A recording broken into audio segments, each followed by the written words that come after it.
Tonight on the Browns Countdown Season Preview, we tell you everything you need to know about your Cleveland Browns as they prepare for the 2016 season under head coach Hugh Jackson, who looks to set the tone for the year going into the season opener against the Philadelphia Eagles. We'll also take a look at the latest news in the AFC North and around the NFL and give you the ins and outs of this roster that starts the season off in just 4 days.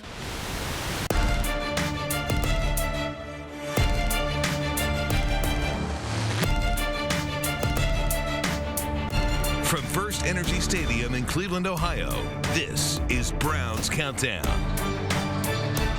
Well, the preseason is over. It's time for a new year of Cleveland Browns football, and we are ready to roll on Browns Countdown.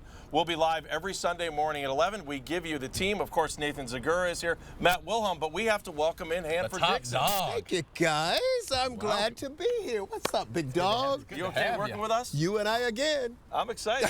I am. Well, I'm excited to see you on Sunday mornings. I know we're all looking forward to doing another season. So let's get right into this week's game against Philadelphia. And I don't think you can ask for anything more than Carson Wentz against RG3. This is a great way to start the season. Well, it certainly is, because when you really look at it, the fact of the matter is the Browns opted for RG3 and trading out of the #2 pick rather than drafting Carson Wentz. So I think the rookie out of North Dakota State might want to show some folks some things, and the Browns and RG3 want to show the Philadelphia Eagles they made the right decision as well. I'm glad you said that about the rookie, because, guys, it's funny listening to him talk. He act like it's no big deal, but it is a big deal that the Browns, because in practice what the Browns are saying, we didn't want you. We didn't think you were good enough, so we're going to pass and we're going to trade the pick, and I know he's raring and ready to go. He definitely is, and it's a big deal to Carson Wentz. It really is, but I think it's an even bigger deal to the Cleveland Browns and to this fan base.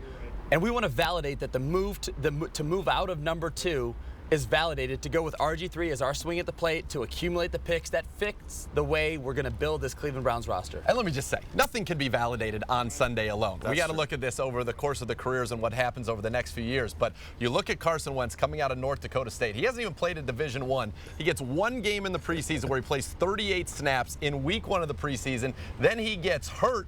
The guy was 12 of 24, a 41 quarterback rating, an interception, and then he doesn't practice, he doesn't play, and guess what? He's starting on Sunday. Well, guys, I got a quick question for you guys. What do you think? You think in the back of his mind when they said, you know, I think it came from the Browns camp that he wasn't deserving of that high of a pick? I think he's a little bit upset. He's not admitting it, but he is. You guys, fine. Okay, but you would know better. I think he's got so many things to worry about this week.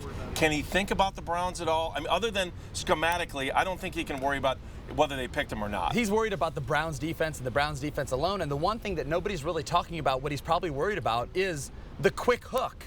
Because Chase Daniel was signed to a big deal from Kansas City, given $14 million guaranteed, thought he was the backup. They decide to go with Wentz. And if Wentz comes out and does not have an impressive first quarter or first half, does Doug Peterson then enter the second half with Chase Daniel for a sense of security to try to survive this week 1 opponent? That's an interesting take. It is an interesting take. It's an interesting question. I mean, let's be honest. This guy played the last time he was playing in his conference championship. Then he goes to the Senior Bowl.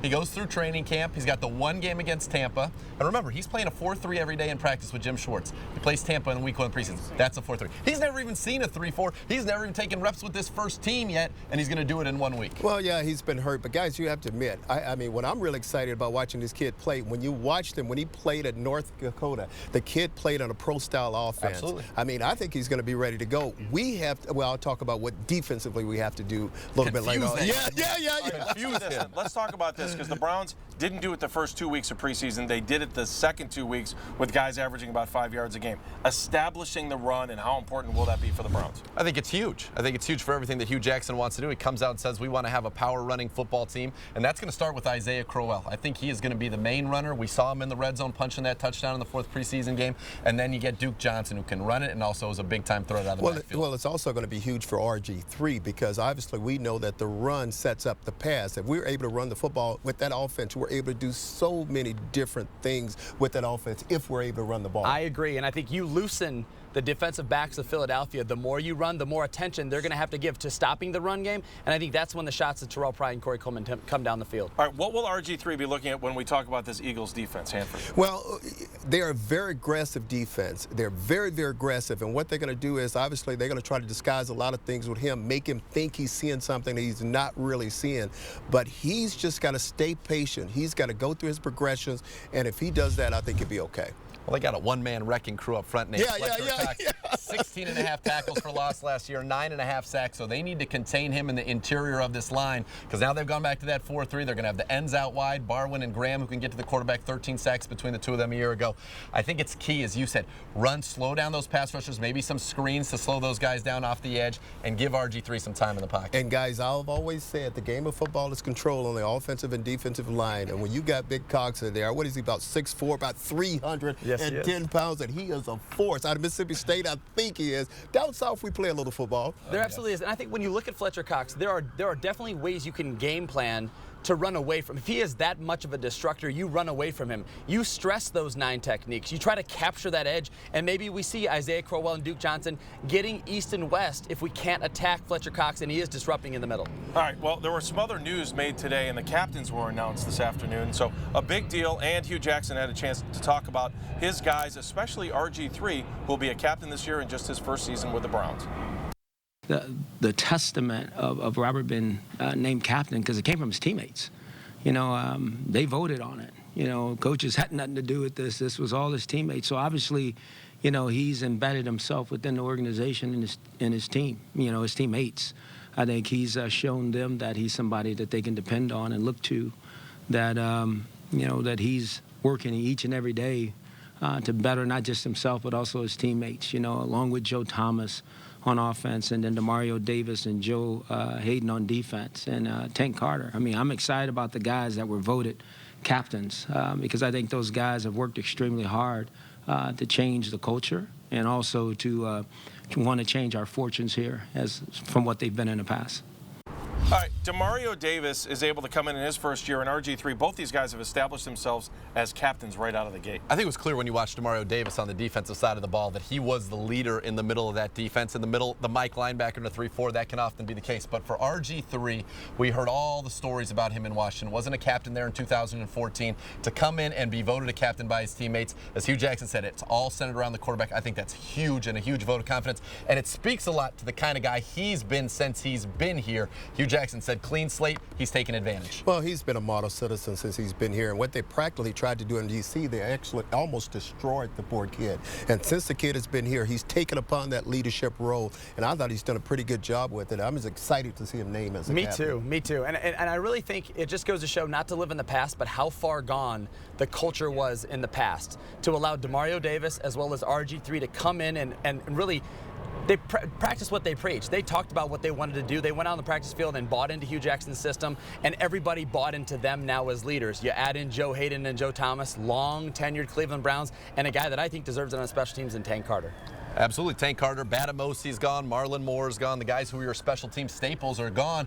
Carter's the guy who, remember, had that punt block in Tennessee that sparked the biggest road comeback in NFL history. So a great reward, and I thought he had a phenomenal preseason. Great preseason. Recovered that fumble on the punt, and then also playing well at an inside linebacker. And guys, you talked about Joe. I think this is Joe going into his 8th season, and for him, I mean, this is huge because he's coming off a big injury, and he want to come back and he want to play well. He's heard a little bit of the talk of the people saying he's maybe overrated a little bit, and he want to come back and he want to prove to everybody that he is a shutdown corner. Hanford, what did it mean for you to be a captain of the Browns? Well, it just means respect. You got a lot of respect from not only from the coaches, but also from your teammates. And obviously, there was a big obligation I felt going into that.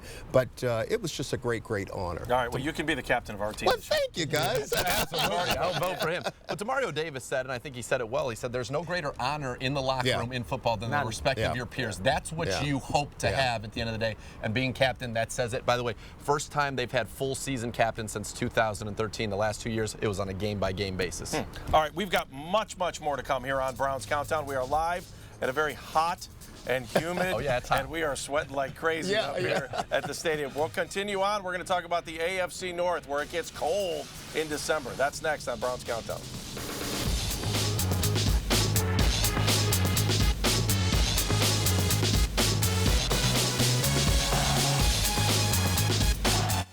As he said, I've been in the AFC North. I kind of know the lay of the land, and I understand where we are and where we're trying to go. Obviously, we understand that Cincinnati's one of the top teams in this league. Pittsburgh is still playing, and obviously, when you look at Baltimore, they had a down year this year, and we understand where the Cleveland Browns are.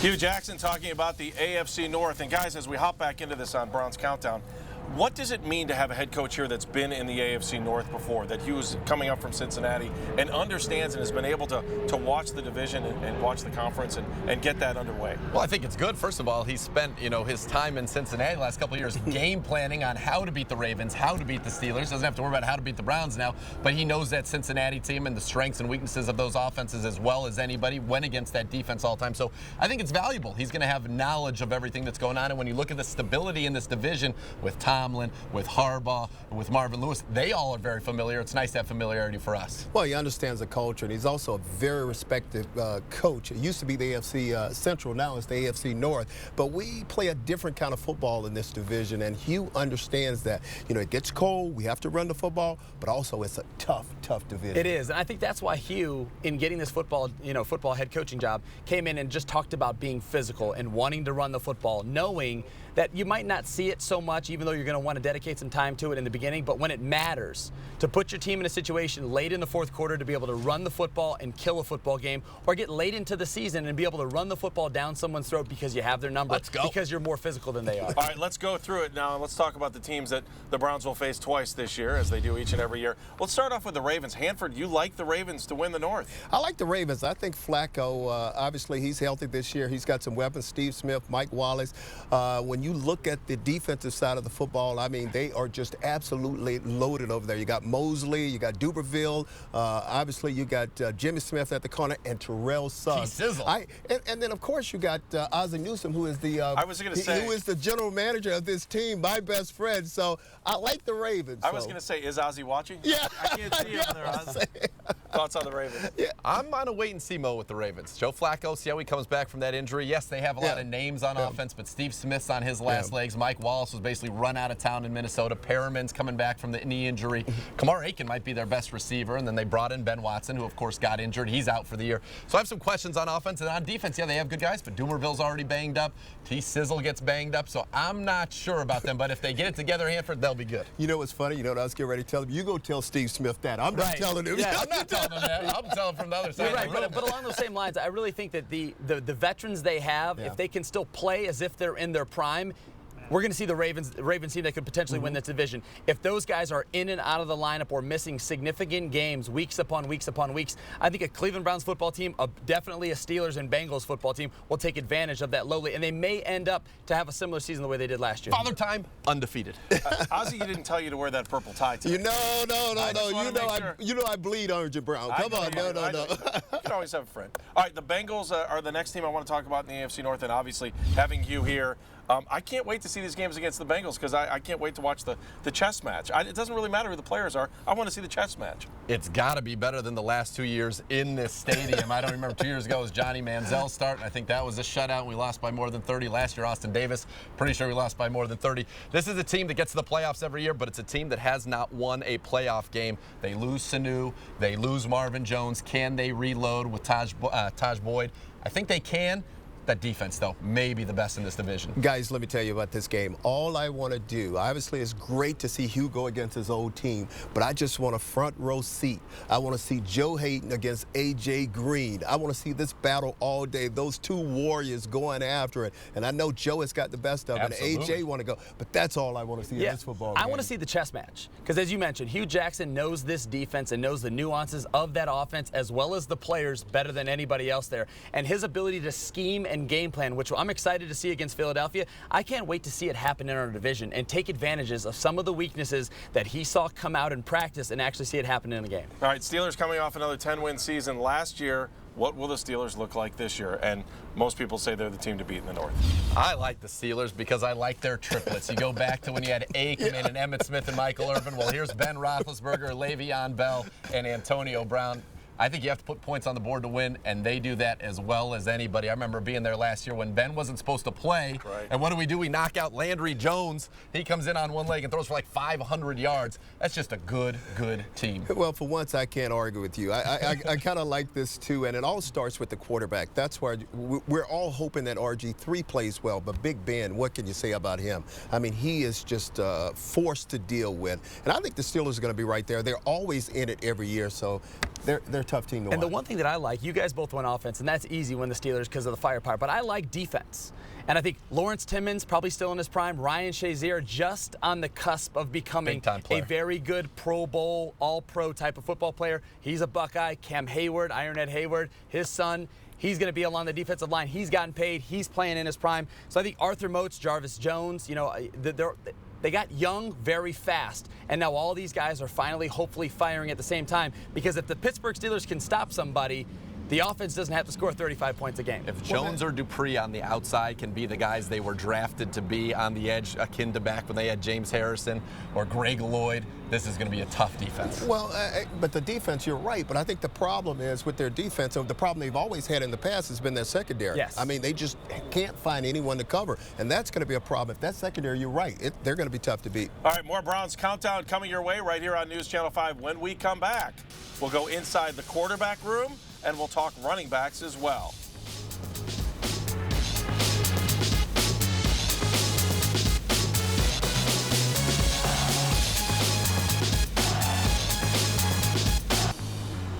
Welcome back to First Energy Stadium, where the Browns are the hot topic and the sweat is just rolling out here, which might be the same for the Browns on Sunday. You're talking about 85 degrees in Philadelphia. So did you like playing in this kind of suit? I loved it. I loved it. You have to, it gets you loose and you're ready to go. Do you like playing in it? I just remember in Columbus, you know, when those early September football games in the Horseshoe, when your silver pants became gray because you were sweating through everything, sweating through your entire uniform. Check this out. Try training camp down in July, well, not training camp, but right before we start the season in college, down in Hattiesburg, Mississippi.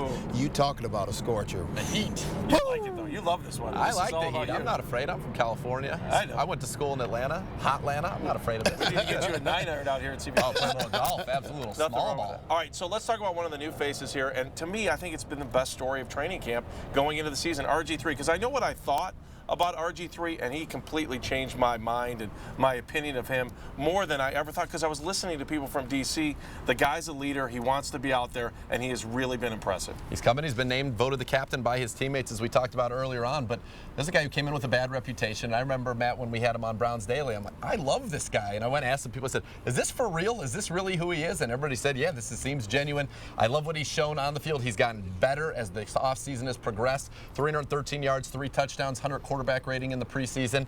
I think he's got the opportunity to resurrect his career, and what I tell people, we'll find out at the end of the year, but he's going to work harder than anybody because he thinks this is his last shot after, as you said, they tried to break the kid in Washington, and Hugh Jackson wants the best out of him as well. Well, hang on one second. Okay. Let's hear from RG3 first, then we'll talk some more about it. You know, just excited to go out and play with these guys.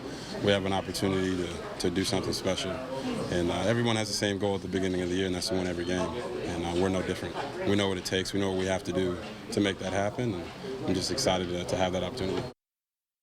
All right, Hanford, continue that thought then on RG3. Well, I was just going to say, if anybody had the opportunity to talk to him, he's just such a pleasant guy to talk to. I mean, he's a likable guy. I mean, he really is. And not only that, he's such a good player. I just want to see him get back to the form in his rookie season because I think he still can be that player. I think he's going to be that player. And I think with the supporting cast that he had with a lot of these young receivers, I think he's going to play well. I agree. And I think when you talk about resurrection, which Nathan said he's really been doing here in Cleveland, this is a two-way resurrection because he was down as a player, essentially playing scout team safety for the Washington Redskins last year, and he was down as a person. People didn't like him. He wasn't liked within the organization. Analysts nationally didn't like the connotation that he kind of came off as arrogant or high on himself. All that has changed. He is a humble young man. He is saying the right things, walking the walk, going out of the practice field, putting his head down, going to work, and we saw that on the practice field. Well, Matt, they wouldn't even talk to him. They act like he had a disease or something. Yeah, nobody would talk to him. I mean, it was ridiculous. I think the greatest attribute here, though, is he seems to be an extension of Hugh Jackson. He is, and he's enjoying himself. He's having fun playing the game again. The key for him will be staying healthy and being able to consistently win from the pocket and get the ball out in 2.5 seconds like Hugh Jackson wants his quarterbacks to do. Speaking of getting getting the ball out, and the wide receiving core this year just feels so much better. It's like, you go out, you draft a wide receiver in the first round in Corey Coleman, and you feel like the front office feels like the fans do. Go get me some weapons. Yes. And that's what they did. Well, I got mocked for saying it was the most improved position group in the NFL from last year to this year. NFL.com said they were the second most improved, the Browns wide receivers. But to get Gordon back, to get Coleman back, and then the development of Terrell Pryor, which I think has been one of the most sensational stories of this offseason, all of a sudden, we could be pretty fun to watch on offense. Guys, the guy I like is that Corey Coleman. I mean, yes. he is just something. Let me tell you what I did. I walked up to him and I told him, I said, I wish I could play against you. I wouldn't let you off the line of scrimmage. You know what he looked at me and he told me? Bring it on. He said, you would be the first. And I looked at him and I said, wow, that was pretty impressive. A lot of confidence, because you know me, I don't like confidence, but I like this kid. I think this kid, he's going to get it going and he's going to do some big things for this He absolutely is. He's been very impressive early in camp. And guys, this is a polar opposite, with this new regime and to put the onus on wide receivers and to get playmakers. As we know, in the 14 draft and the 15 draft, playmakers were skipped to address other issues, and we've missed out on some very, very good wide receivers, Odell Beckham Jr. and Mike Evans and those types of guys. Allen Robinson. Now we got our guy. We got to make him pay. Matt, let me ask you this. How did Terrell Pryor go from a guy that got cut to a guy that you're going to expect? And we got about 30 seconds. Well, I think first and foremost, I think Al Saunders is the catalyst for Terrell Pryor's development. Other than that, I think his ability to stay healthy, because last year he was probably making some headway at wide receiver, got hurt with that hamstring injury, and there's nothing like going out there and practicing it, and that's why I think we have in our favor the ability to pressure Carson Wentz and disguise some things and make him pay. All right, I'm looking forward to seeing his wide receivers this year. When we come back, we're going to talk special teams on Browns Countdown.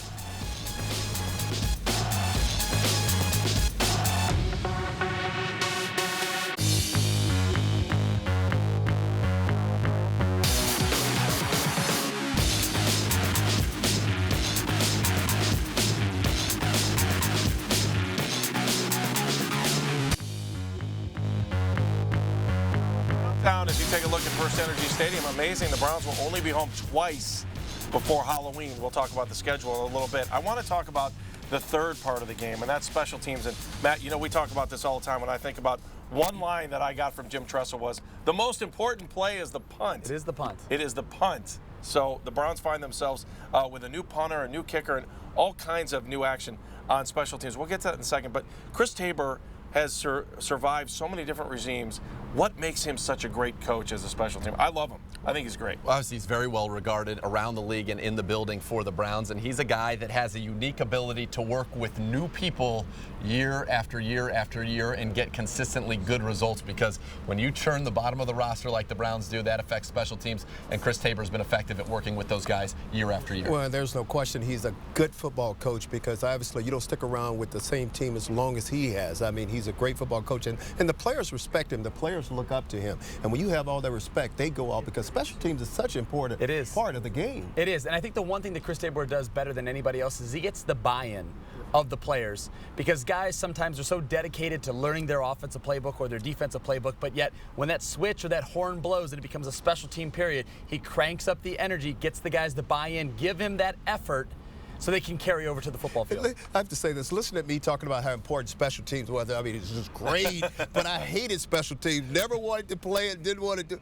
but I hated it, but I realized it was important. Well, I loved what he did is coming after the game 3 down in Tampa, which everybody knows was not up to the standard that he wanted, and on special teams that he wanted. A punt return for a touchdown, another long punt return. Then the punt team comes out and gets that fumble in the 4th preseason game against the Bears.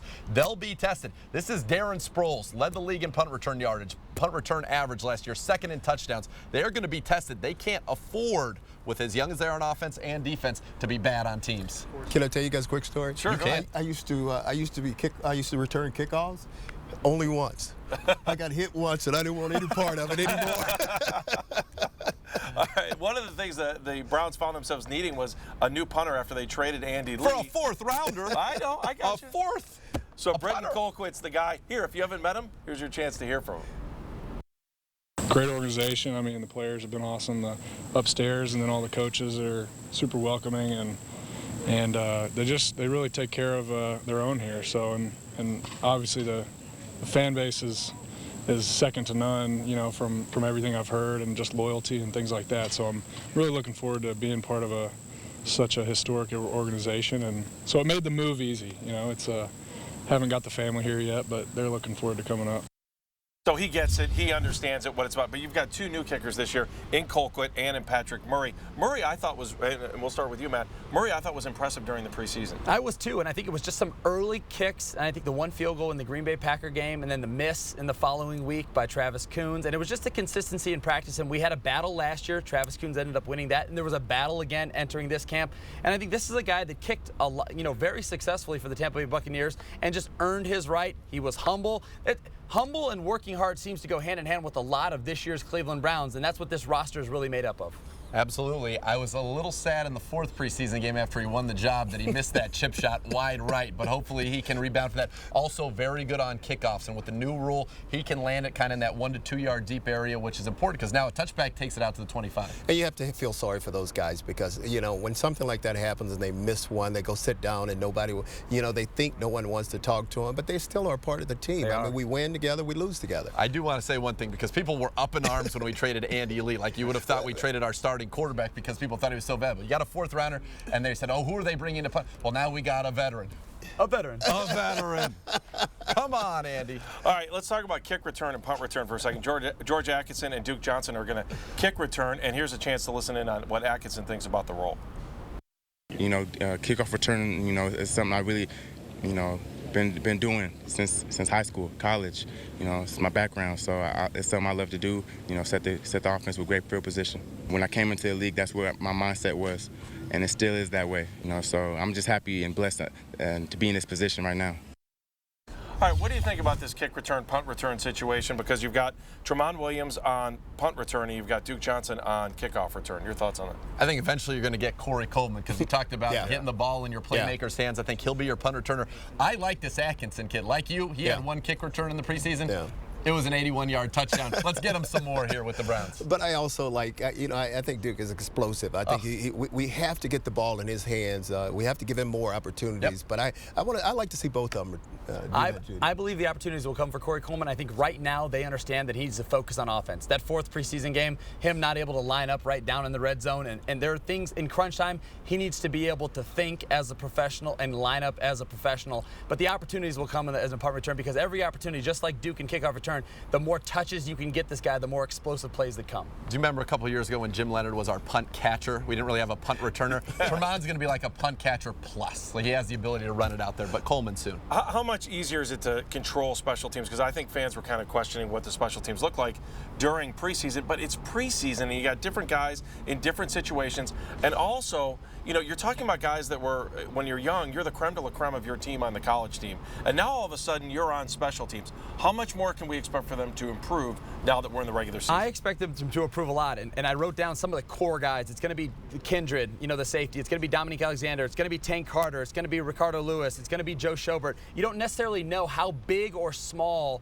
their offensive or defensive responsibilities are going to be, but the one thing that we do know is their plate is going to be full, and they're going to be core special team players. So they're starters on special teams and need to approach each and every Sunday that way. And I was going to say, man, and to piggyback off of that a little bit, everybody have to understand what their role is on this football team. And some of them, that role is being the best special team players they could be. Obviously, they're also still backups to different positions, but some of them made this football team just because of their special team play. One of those guys is Don Jones, who is a veteran who's making basically $2 million a year because he's so good on special teams. You can make a career out of it in this league. All right, Hanford, you'll be excited because we are going to talk about the defensive backs when we come back on Browns Countdown.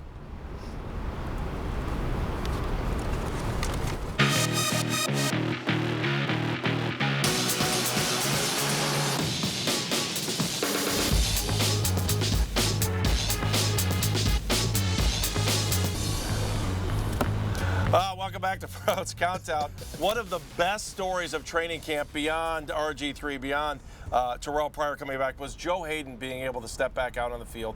How much of a difference will he make for the secondary, just having him healthy? Oh, just huge. I mean, huge. Not only is he a good player, I mean, he's a leader in that secondary.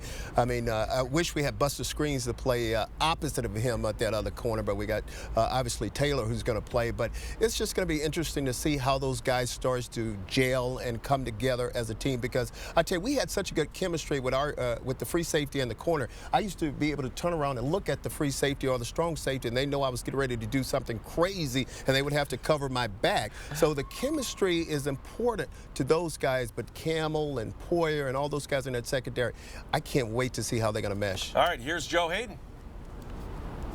I just expect us to go out there and go hard. You know, we've been doing a lot of film study, a lot of practice. We've been practicing extremely hard, just doing a lot of attention to details, preparing, just basically just getting ourselves ready to go out there and perform at a high level. I'm super excited about everybody's preparation, the way that they came in today, already watched the film, already knowing kind of what's going on. So when coaches were going up there, everybody already saw what was happening, and just good to be with a young group that's excited to go out there and prove a lot of people wrong.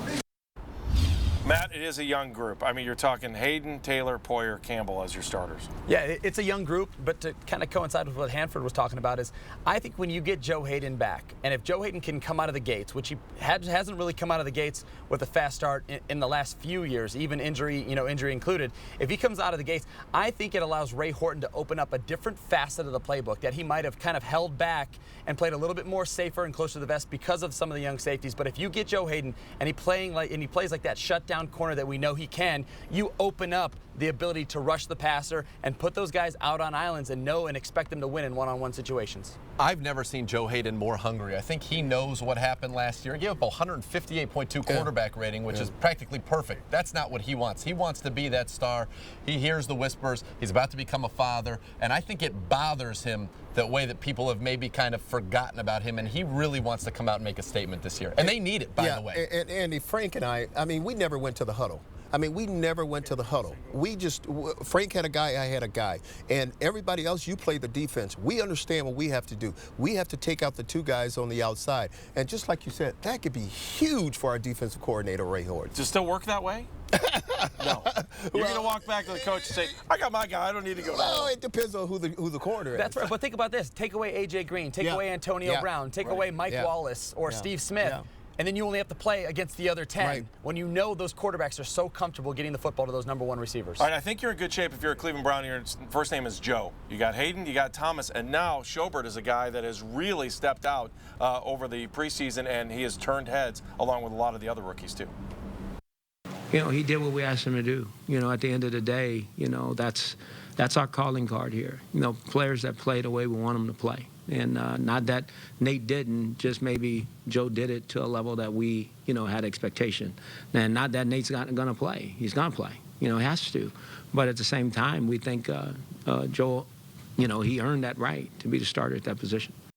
But Schobert has really jumped off the page during the preseason. I think people, you got to love him. I love his intensity. Yeah, one of the top tacklers on the team, had a sack in that fourth preseason game, and he's a guy now that has earned the right to start opposite Emmanuel Ogbut, outside linebacker. I do think we'll see a lot of four-man fronts, and Joe will be used a lot on teams, but these guys, Schobert, Nassib, two walk-ons in college who went on to great careers, and that work ethic, that hustle has carried over. Well, when I see Schobert, he reminds me of a guy that we used to have here, a guy by the name of Chip Banks out of USC, a guy that's rangy, a guy that can get to the quarterback, a guy that was a good tackler, a guy who hustles every single play. That's who he reminds me of. It really is, and I think when we drafted Joe Schobert, the one thing that we knew coming out of the University of Wisconsin is he had played inside linebacker, he had played outside linebacker, and he produced at both positions. And now for us, not knowing whether we're going to be a 3-4 defense, a 4-3 defense, or a 5-2, we're going to be moving things around. Well, so was Joe Schobert, and he is probably going to be the catalyst to help us do those things in the different fronts. Yeah, and I think you look at Ogbut and Nassib were the first two defenders taken. Schobert has stepped up, and Derek Kindred, a guy that we didn't talk about in the secondary discussion, but I think is going to be on the field sooner rather than later. Maybe 4 rookies are going to be out there that they're excited about and that have earned it. All right, I want to ask you one other question about linebackers, both of you guys. That some linebackers just always stand out on the field, and they've got there's a 5th or 6th gear, and I think you can see some young guys on this team with that gear. How do you know when they have it? Well, you know what, in Iowa, the way I always talk about it, when you know a rookie can come in and be a contributor, or at least a young player is, I always say, it's me, then we, then them. I understand what I'm doing.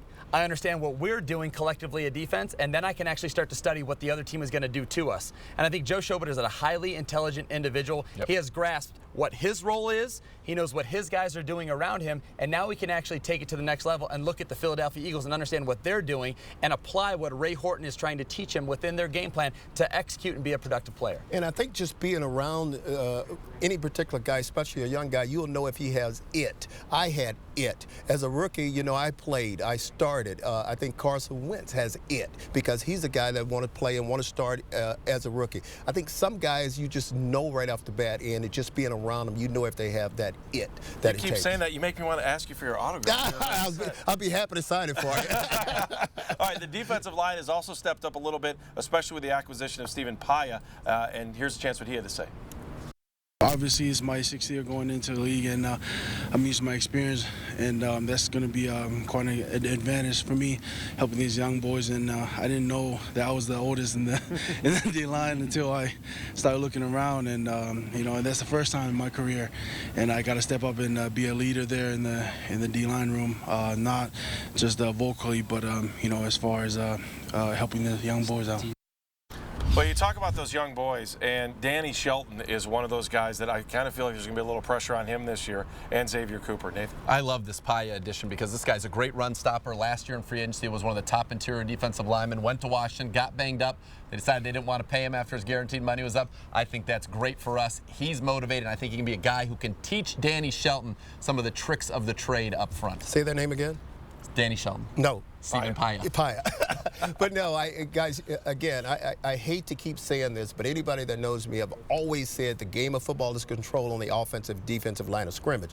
And those defensive linemen, I tell you what, they have to stop the run, control, get to the quarterback. I think another guy that I'm going to be watching, we didn't mention his name, is John Hughes. I think John Hughes is going to be a guy that's going to contribute to this football team. You know what Stephen Paya? Stephen Paya is the Des Bryant of this entire defensive line room. We lost a guy that's been highly productive at his other stop in Oakland, also been very productive, our most productive defensive lineman. We lost him with that pec injury before the season actually even started. So we get a guy that's been there and done that.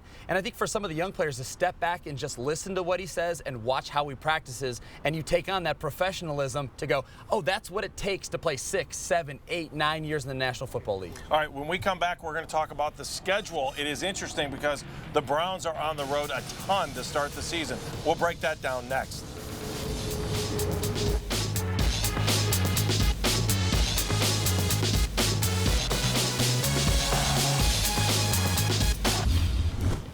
First, it was the Heat that was trying to attack us here on Browns Countdown. Now we've got these Gnats. The Gnats. I feel like Jabba Chamberlain out here with all these guys going up. All right, let's talk about the schedule. First 6 games, I think Week 5 is interesting because of New England, because you'll have Josh Gordon back, and I think they get their quarterback. Does Tom Brady come back that week? He does. He does. And I think as you look at the first 4 football games, you go at Philly, home against the Baltimore Ravens for the opener, at the Dolphins, at the Redskins. I think the Eagles have questions with Carson Wentz. You look at the Ravens, you know, Hanford thinks they can win the division. Nathan and I have questions depending on who's going to be healthy and who's not. I think Miami, they're a Ryan Tannehill-led football team, and what Ryan Tannehill you're going to get, that I don't know, which I think is kind of a 50-50 coin flip for the Cleveland Browns. And then the Redskins with Kirk Cousins. Can Kirk Cousins continue to be on the tear that he is that allows him to play another franchise And don't think RG3 doesn't want that game. Browns are on the road 5 of the first 7 games. We don't see only 2 games here before Halloween. Hanford, did you like starting the season on the road? Well, it didn't matter. Once the season started, it really didn't matter. Obviously, we love to play at home because this is our home, our stadium, but it didn't really matter. And I agree with you guys about that Week 5 when Gordon comes back. I think that's just going to be huge. And guys, I am just so happy that this kid got the opportunity to be around his teammates and be a part of the mix. Obviously, he can't play, but he's still here, and I think that's going to make the world of difference. I'm a huge Flash fan. It seems that he's turned the page, and I want to see him come back and have success. One interesting note, though, about those first 5 road games. First 3 of the first 4, Eagles, Dolphins, Titans, all against first-year head coaches. You've got Peterson with the Eagles, Adam Gase with the Dolphins, and Malarkey be there with the Titans. First year with the program. All right, let's go into the next 6 games, and Dallas is right there in the middle. That's going to be a fun game. Well, you get to come home. 4 of the next 6 are at home. The Jets, the Cowboys, Steelers, and Giants all here at Bengals and Ravens, and you start to really get into that division. 3 of those 6 games in the division. Last year, swept by the Steelers, swept by the Bengals. Can't have that. Got to find a way to get some wins. Well, I have to say this. I think people are going to be a little bit surprised with our football team. I mean, sure, we look at some teams, some good football teams that we are playing, but still, I think Hugh is going to have these teams ready to go. So I think we're going to be a little bit surprised about how we start out the gate here. I think you're right. I think, Hugh Jackson taking this job, it's a lot about who are we and developing who we are and not so much about them. And we heard Hugh Jackson turn that page very quickly after the Chicago Bears' 4th preseason game to the Philadelphia Eagles. And the one thing I think we'll hear from Hugh Jackson once we get into division play is the emphasis that he put on division play. I remember playing with Marty Schottenheimer. He used to count in the division as a game and a half. You win a division game either home or away, it counts for 1.5 wins, and that's something that I think is going to be different under Hugh Jackson than it has been in the past. Matt, I want you to flash back to your days with the Chargers, and they're going to come to you and say, you know what, on Christmas Eve, you're going to go to Cleveland and play. What do you think they're feeling about that? Joey Bosa's got to be excited. It's a tough trip to make, to be honest with you. I remember my rookie year out in San Diego, we were practicing on Christmas Day, and it was the one day it rained in San Diego, so I was single, by myself, in a different city. We're a bad football team, I think 3-11 at the time, and it's pouring on Christmas. Did Marty cry? Marty cried an awful lot. Week 13 bye, real quick, just your thoughts. It's a late bye this year. It is a late bye, but we need these guys to get reps, and then hopefully they can get healthy for the final 4 games at the Bills. That's how thank you for that, schedule makers, late in December, and then hopefully you get that game against the Chargers. Well, I would have liked to see that bye come a little bit earlier because you want to get some guys healthy during that bye week. So that's brutal. All right, when we come back, final thoughts before the Bugs eat us alive. Next.